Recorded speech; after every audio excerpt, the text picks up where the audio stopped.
Welcome to arm study centre. Guys, मैं हूं Nasir Hussain rather. आज हम नए टॉपिक के साथ आए हैं और वो टॉपिक है लिबरलिज्म, न्यू लिबरलिज्म और लिबरल इंटरनेशनलिज्म। पिछली वीडियो में हमने रियलिज्म, न्यू रियलिज्म के कंसेप्ट को अच्छी तरीके से क्लियर किया था। आज लिबरलिज्म, न्यू लिबरलिज्म और लिबरल इंटरनेशनलिज्म के कंसेप्ट को हम क्लियर करने की कोशिश करेंगे। और गाइस, प्लीज़ मेरे चैनल को सब्सक्राइब करो ताकि आगे भी मैं अच्छी अच्छी वीडियो आपके सामने लाऊंगा। और मैंने डिस्क्रिप्शन बॉक्स में आपको एक लिंक दिया है अपने व्हाट्सअप नंबर का। आप मुझे व्हाट्सअप नंबर पे भी कांटेक्ट कर सकते हो अगर वीडियो के रिलेटेड कोई भी क्यूरी हो। तो हम लिबरलिज्म से स्टार्ट करते हैं। देखो, लिबरलिज्म जो है, जो स्क्रीन पे दिखाई दे रहा है आपको, लिबरलिज्म जो है ये थ्योरेटिकल अपोनेंट है किसका? रियलिज्म का। यानी किसका अपोनेंट है? रियलिज्म का अपोनेंट है। देखो, बोथ थ्योरी जो है एक दूसरे के अपोनेंट है, यानी एक दूसरे को काउंटर करते हैं। और ये दो व्यू हैं वर्ड को देखने के लिए, अलग अलग व्यू। रियलिज्म का अपना व्यू है और लिबरलिज्म का अपना व्यू है। और लिबरलिज्म कब आया? लिबरलिज्म जो है इंटरनेशनल रिलेशंस में वर्ल्ड वार फर्स्ट के बाद आया हुआ है। और इसके रूट्स हमें कहाँ से मिलते हैं? देखो, इसके रूट्स हमें इमैनुअल कांत की डेमोक्रेटिक पीस थ्योरी से मिलती है, और परपेचुअल पीस थ्योरी से मिलती है, और लीग ऑफ रिपब्लिकन स्टेट से मिलती है। और दूसरा स्कॉलर है हमारे पास इंटरनेशनल रिलेशन में, लिबरलिज्म में, वो होगो ग्रुशियस। होगो ग्रुशियस क्या बोलता है कि जो बिहेवियर ऑफ स्टेट है वो रेगुलेट हो सकता है सिर्फ इंटरनेशनल लॉ से। किससे? इंटरनेशनल लॉ से। अब हम लिबरलिज्म के कंसेप्ट को आगे समझने की कोशिश करेंगे। और लिबरलिज्म का सबसे पहला कंसेप्ट जो हमारे पास आएगा वो आएगा क्लासिकल लिबरलिज्म। तो क्लासिकल लिबरलिज्म में इंपॉर्टेंट प्रोपोनेंट कौन है? वुडरो विल्सन और नॉर्मन एंजल। देखो, क्लासिकल लिबरलिज्म का मेन आर्गुमेंट जो अगर देखा जाए तो वो है कि अगर हमने वार को रोकना है, अगर हमने वार को प्रिवेंट करना है, तो हमें बिहेवियर ऑफ नेशंस को रेगुलेट करना पड़ेगा। मतलब we should regulate the behaviour of countries. और बिहेवियर ऑफ कंट्रीज हम कैसे रेगुलेट करें? According to classical liberalism, behaviour of state जो है हम इंटरनेशनल लॉ और इंटरनेशनल ऑर्गेनाइजेशन से हम जो है इनको रेगुलेट कर सकते हैं। क्लासिकल का मानना है कि वार जो है सिर्फ कुछ कंडीशंस की वजह से रुक सकता है। और वो कंडीशंस क्या है? हम कोऑपरेशन को हम प्रमोट कर सकते हैं। किससे? इंटरनेशनल ऑर्गेनाइजेशन से। इसलिए क्लासिकल लिबरलिज्म का सबसे मेन फोकस जो रहता है वो किस पे रहता है? यहाँ पे देख लीजिए, सबसे ज़्यादा जो है उनका मेन फोकस किस पे रहता है? इंटरनेशनल ऑर्गेनाइजेशन के ऊपर। ये क्या बोलते हैं कि behaviour of nation must be constraint, यानी हमने बिहेवियर ऑफ नेशंस को, बिहेवियर ऑफ नेशन को रेगुलेट करना पड़ेगा।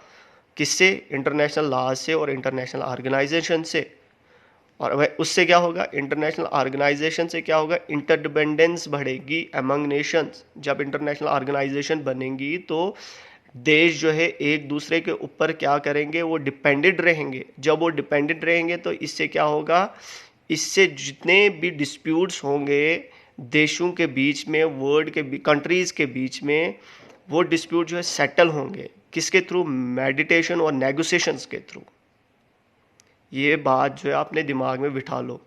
मेन आर्गुमेंट क्या है? हमने वार को प्रिवेंट करना है। वार को प्रिवेंट हम कैसे करेंगे?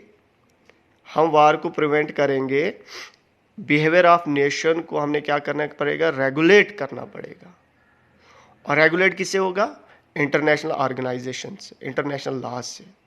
और इंटरनेशनल ऑर्गेनाइजेशन क्या करेगी? इंटरडिपेंडेंस अमंग द स्टेट, यानी स्टेट्स को आपस में क्या करेगी? एक दूसरे के ऊपर इंडिपेंडेंट रखेगी। और इससे क्या होगा? हमारे जितने भी डिस्प्यूट्स हैं, जितने भी कॉन्फ्लिक्ट्स हैं, वो नेगोशिएशन और मेडिटेशंस के थ्रू जो हमारे पास वो सेटल हो जाएंगे। ये क्लासिकल लिबरलिज्म का मेन आर्गुमेंट है। ठीक है। और क्लासिकल लिबरलिज्म को हम आइडियलिज्म भी बोलते हैं। क्या? It is also called the idealism. इसको आइडियलिज्म क्यों बोलते हैं? क्योंकि ये अप्रोच जो है वो नॉर्मेटिव प्रीमिसेस पे है। नॉर्मेटिव प्रीमिसेस का मतलब क्या है? Based on norms, what ought to be, क्या होगा, क्या होने वाला है, क्या होगा। तो इनका बिलीव क्या है? इनका बिलीव है क्लासिकल लिबरलिज्म, जो ह्यूमन बींग्स है ये इनहेरेंटली गुड होते हैं, अच्छे होते हैं, और हर एक सोसाइटी का इंटरेस्ट है कि वो पीस को स्क्योर करेंगे। ये इनका एजम्पशन है एक और क्लासिकल लिबरलिज्म का। क्या? ह्यूमन बींग जो है इनहेरेंटली गुड होते हैं, बहुत अच्छे होते हैं, और हर एक सोसाइटी का जो है इंटरेस्ट क्या होता है? पीस को स्क्योर करना। लेकिन इस वाली एजम्पशन ने वर्ल्ड वार सेकंड के बाद बहुत सारी क्रिटिसिज्म फेस की, और इसके पास पीछे रीज़न क्या था? इसके पीछे रीज़न था वर्ल्ड वार सेकंड। देखो वर्ल्ड वार सेकंड हुआ ना, जब क्लासिकल लिबरलिज्म ने बोला कि हम इंटरनेशनल ऑर्गेनाइजेशन को क्रिएट करेंगे, इंटरनेशनल ऑर्गेनाइजेशन को क्रिएट करके जो हमारे पास बिहेवियर ऑफ नेशन भी रेगुलेट होगा। लेकिन ऐसा नहीं होगा, वर्ल्ड वार सेकंड हो गया, हमारे पास जो है लीग ऑफ नेशन, ये क्या बोलते हैं, हाँ लीग ऑफ नेशन आ गई थी तब तक, लेकिन लीग ऑफ नेशन भी फेल होगी, जिसकी वजह से हमारे पास क्या हुआ? सेकंड वर्ल्ड वार हो गए। इसलिए ये एजम्पशन फेल हो गई। कौन सी एजम्पशन? कि ह्यूमन बीइंग जो है बहुत अच्छे होते हैं, हर एक सोसाइटी चाहती कि हम पीस को स्क्योर करेंगे, लेकिन ऐसा नहीं हुआ। इसलिए इसको काउंटर करने के लिए रियलिज्म ने क्या बोला कि जो भी बैड इंस्टीट्यूशन है वो बैड बिहेवियर ही को लाते हैं। जितने भी मतलब बैड इंस्टीट्यूशन उन्होंने किसके लिए बोला? लीग ऑफ नेशंस के लिए। ये क्लासिकल लिबरलिज्म का मेन आर्गूमेंट है और मेन जो क्रक्स है क्लासिकल लिबरलिज्म का। ठीक है, अब हम जाएंगे नियो लिबरलिज्म पे। देखो नियो लिबरलिज्म और क्लासिकल लिबरलिज्म में हमारे पास यहाँ डिफरेंस भी एक क्रिएट होगा। ठीक है, नियो लिबरलिज्म को हम रैशनलिस्ट इंस्टीट्यूशनलिज्म भी बोलते हैं। क्या बोलते हैं? रैशनलिस्ट इंस्टीट्यूशनलिज्म को भी बोलते हैं। ये कब आया? सुनो, जब क्लासिकल लिबरलिज्म को बहुत सारा क्रिटिसिज्म फेस करना पड़ा, उसके बाद ही हमारे पास नियो लिबरलिज्म आई। क्यों? क्योंकि वर्ल्ड वार सेकंड के बाद बहुत सारे इंस्टीट्यूशन वर्ल्ड में आए थे, जैसे यूएनओ आया था, यूरोपियन यूनियन वगैरह, ये सारी क्रिएशन हुई थी। और ये एक प्रूफ था, ये एक प्रूफ था किसके? लिबरलिज्म के हाथ में एक प्रूफ था, किसको काउंटर करने के लिए? रियलिज्म को काउंटर करने के लिए, कि देखो इंटरनेशनल ऑर्गेनाइजेशन जो है पीस को क्या कर रही है? पीस को मेंटेन कर रही है। हालांकि ये इंडिपेंडेंट है, जो भी ऑर्गेनाइजेशन है ये इंडिपेंडेंट है, लेकिन फिर भी क्या हो रहा है हमारे पास जो है पीस को हम क्या कर रहे हैं? पीस को हम कहीं ना कहीं प्रिजर्व कर रहे हैं, प्रिवेंट कर रहे हैं वार को हम। तो ये कब आया? ये हमारे पास कब आया? 1970s के दौर में आ गया, क्योंकि किर्स के रेस्पॉन्स में बहुत सारे जो है इंटरनेशनल इंस्टीट्यूशन आए थे। और ये डेवलपमेंट किसके अगेंस्ट थी? जो नियो रियलिज्म ने क्या क्लेम किया था कि अनैर्की के अंदर कॉर्पोरेशन होना बहुत मुश्किल है। क्या? अनैर्की के अंदर, क्योंकि रियलिज्म का मेन आर्गूमेंट है कि वर्ल्ड जो है अनैर्किक है, और उन्होंने इस चीज़ को बोला कि अनैर्की में जो है कॉर्पोरेशन को अचीव करना बहुत मुश्किल है।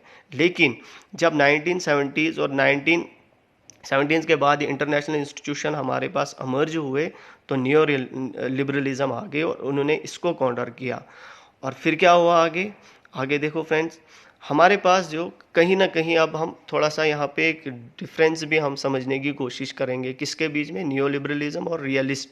क्योंकि नियो लिबरलिज्म रियलिज्म के कुछ एजम्पशन को एक्सेप्ट करती है। फॉर एग्जांपल पहली चीज़ किसको एक्सेप्ट करती है? नियो लिबरलिज्म भी कहीं ना कहीं इस चीज़ को एक्सेप्ट करती है कि इंटरनेशनल सिस्टम जो है एनर्किकल है। क्या है? एनर्किकल है। और ये इस चीज़ को भी एक्सेप्ट करते हैं कि स्टेट जो है ये प्राइमरी एक्टर है इंटरनेशनल सिस्टम में। ठीक है, ये रियलिज्म की मेन एजम्पशंस थी, और इस एजम्पशंस को नियो लिबरलिज्म भी कहीं ना कहीं एक्सेप्ट करता है। लेकिन यहाँ पे डिफरेंस भी हमारे पास एक है, किसके बीच में? नियो लिबरलिज्म और नियो रियलिज्म के बीच में। देखो पहला पॉइंट जो मैंने यहाँ पे लिखा है, इधर क्या लिखा है? रियलिस्ट अर्ग करते हैं, realist argue that cooperation under anarchy only possible in the presence of hegemon. Realist क्या बोलते हैं कि कोऑपरेशन होगा एनर्की में, लेकिन वो पॉसिबल कब है? अगर एक हिजोमन होगा। हिजोमन मतलब जो भी वर्ल्ड की सबसे बड़ी पावर होगी, अगर वो मौजूद होगी तो हमारे पास जो है कोऑपरेशन होगा। और बोलते हैं कि नियो रियलिस्ट क्या बोलते हैं कि potential for cooperation is much greater. देखो इस एजम्पशन को जो है एक नैरो व्यू बोला गया है। बोलते हैं कि पोटेंशियल बहुत होना चाहिए कोऑपरेशन के लिए, बहुत ज़्यादा पोटेंशियल होना चाहिए कोऑपरेशन के लिए। उसके बाद इसको काउंटर कौन करता है? New liberalism. ये बोलते हैं कि थर्ड पॉइंट जो मैंने यहाँ लिखा है, बोलते हैं कि need for cooperation will arise because countries are connected through various social economic ties. बोलते देखो हमारे पास कोऑपरेशन का नीड जो है वो अराइज होगा, वो बढ़ रहा है और आ भी रहा है देशों में। क्यों? क्योंकि हर एक देश जो है एक दूसरे से कनेक्टेड है थ्रू किससे? Social economic ties. देखो ना, इंटरनेशनल सिस्टम में ये बात होती है कि हर एक देश जो है एक के ऊपर डिपेंडेंट होता है, कहीं ना कहीं एक के ऊपर डिपेंडेंट होता है। और इसी कंसेप्ट को जो है नियो लिबरलिज्म क्या बोलती है? Complex interdependence. क्या बोलते हैं? This concept is the concept of, मतलब ये कंसेप्ट किसका है? कम्प्लेक्स इंटरडिपेंडेंस का कंसेप्ट इसको हम बोला जाता है। और ये किसने डेवलप किया था? कंसेप्ट ऑफ कम्प्लेक्स इंटरडिपेंडेंस जो है, फिफ्थ पॉइंट ये देख लीजिए आप, ये डेवलप किया है रॉबर्ट कोहिना ने और नाई ने किस अपनी एक बुक में पावर एंड इंटरडिपेंडेंस में। अब कम्प्लेक्स इंटरडिपेंडेंस क्या है? देखो कम्प्लेक्स इंटरडिपेंडेंस का मतलब है कि कंट्रीज जो है एक दूसरे के ऊपर डिपेंडेड हैं, they are depended on each other. State जो है कॉपरेट करती हैं, क्यों? क्योंकि उनको इंसेंटिव्स मिलते हैं। इंसेंटिव्स का मतलब क्या है? इंसेंटिव्स जो है मतलब कि फॉर एग्जांपल एक देश दूसरे देश के ऊपर मतलब डिपेंडेड है। फॉर एग्जांपल इंडिया को ऑयल चाहिए सऊदी अरबिया से, तो वो डिपेंडेंट है उनके ऊपर, ठीक है नहीं? गल्फ कंट्रीज़ के ऊपर डिपेंडेंट है, और गल्फ कंट्रीज़ को भी इंडिया से कुछ चाहिए, लेकिन वो भी इंडिया के ऊपर डिपेंडेंट है। मतलब दोनों एक दूसरे के ऊपर डिपेंडेंट है। इसको एक कम्प्लेक्स इंडिपेंडेंस बोलते हैं। और जो भी इंसेंटिव्स हैं कोऑपरेशन के लिए बहुत बड़े हैं। इस greater in economic field state given by fulfilling international demand. जो भी इंटरनेशनल डिमांड होती है, मतलब कि जो भी इंसेंटिव्स होते हैं ये बहुत बड़े होते हैं इकोनॉमिक फील्ड में। इसलिए जो है हर एक स्टेट क्या चाहती है कि वो इसको फुलफिल करें, वो उसको गेन करें। किसको? इंसेंटिव्स को। इसलिए क्या होता है कि जो भी, अब ये पूरी एक एक्सप्लेनेशन दे रही है कि कैसे इंटरनेशनल पीस जो है प्रमोट होता है। जब इंसेंटिव स्टेट्स को मिलते हैं तो इससे क्या होता है कि जो भी मिलिट्री कैपेसिटी है और पावर पॉलिटिक्स जो हम खेलते हैं इंटरनेशनल सिस्टम में, वो रिड्यूस होती है। किसकी वजह से? इंसेंटिव्स की वजह से। क्योंकि आज के दौर में ये कहा जाता है कि हर एक देश जो है एक देश के ऊपर जो बहुत ज़्यादा डिपेंडेंट होता है। इसलिए आज मिलिट्री कैपेसिटी जो है बहुत कम यूज़ होती है, पावर पॉलिटिक्स बहुत कम यूज़ होती है, क्योंकि हर एक देश को एक दूसरे से इंसेंटिव चाहिए होते हैं। क्या चाहिए होते हैं? इंसेंटिव्स चाहिए होते हैं। बोलते हैं कि कोई भी कंट्री आइसोलेटेड नहीं रह सकती है। क्यों? हर एक कंट्री जो है एक दूसरे के ऊपर डिपेंडेड है, और इसलिए अगर वो डिपेंडेंट है तो उनको क्या? उनको कोऑपरेशन की बहुत ज़रूरत पड़ती है। जब कोऑपरेशन होगा तो कोऑपरेशन से क्या होगा कि एक दूसरे के ऊपर ये डिपेंडेंट रहेंगे, और जो भी वार की सिचुएशन होगी वो नेगोशिएशन और मेडिटेशंस के थ्रू जो है वो जितने भी डिस्प्यूट हैं वो सेटल हो सकते हैं, ठीक है नहीं? ये हमारे पास नियो लिबरलिज्म का पूरा एक कंसेप्ट था। अगर आगे हम समझने की कोशिश करेंगे लिबरल इंटरनेशनलिज्म। अब लिबरल इंटरनेशनलिज्म कब आया था? ये भी क्लासिकल लिबरलिज्म लिबरलिज्म का ही एक वर्जन है। ये देखो इसने क्या लिखा है, this idea goes back to the classical liberalism which believed that we can turn the world into a big society through cooperation. ये क्या बोल रहे हैं कि हमने इस वर्ल्ड को एक बिग सोसाइटी में चेंज करना है। किससे? कोऑपरेशन के थ्रू। ये क्या बोलते हैं कि ये कब, ये रिसर्जेंस में आया, लिबरल इंटरनेशनलिज्म कब आया था? इन 1990s में, ठीक है? एंड ऑफ कोल्ड वार के बाद ही 1990s में आया। और इसका एम क्या था? इसका एम था कि हमने पूरे इंटरनेशनल सिस्टम को एक डोमेस्टिक सिस्टम की तरह बनाना है, जहाँ पे पीस और स्टेबिलिटी को आराम के साथ अचीव किया जाए। आई समझ में? मतलब पूरे इंटरनेशनल सिस्टम को एक डोमेस्टिक सिस्टम की तरह बनाना है, जहाँ पे हम पीस और स्टेबिलिटी को क्या कर सकते हैं? अचीव कर सकते हैं। रॉबर्ट कोहिना हमारे पास एक लिबरल ट्रेडिशन के एक बहुत बड़े स्कॉलर हैं। उन्होंने 3 टाइप्स ऑफ लिबरल इंटरनेशनलिज्म बताए हैं। पहला कॉमर्शियल लिबरलिज्म। वो क्या बोलता है?